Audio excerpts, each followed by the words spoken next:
حضرت ابوبکر صدیق رضی اللہ تعالیٰ عنہ ارشاد فرماتے ہیں میں حضور کے ساتھ تھا، ایک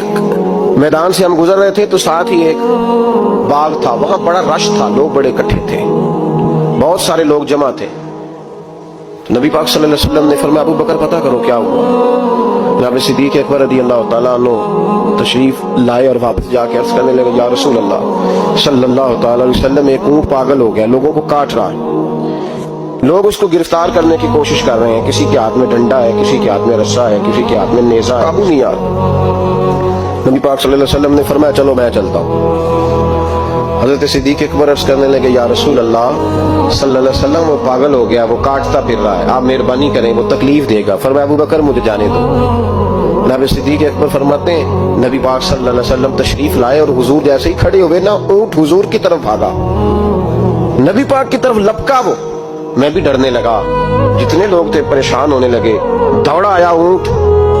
ہم سب پریشان تھے لیکن محبوب کے چہرے پر بڑا ہی اطمینان تھا۔ فرماتے اونٹ دوڑا آیا اور سیدھا آ کے اس نے حضور کے قدموں پہ سجدہ کیا، اور جناب صدیق اکبر فرماتے ہیں اس نے حضور کے کان میں کچھ کہا تو نبی پاک کی آنکھوں میں آنسو آ گئے، اس کے دکھ پر۔ او بھائی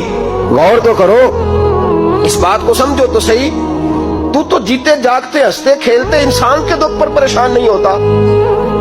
تو مسلمان پڑوسی ساتھ رہنے والا، پلنے والا، بسنے والا،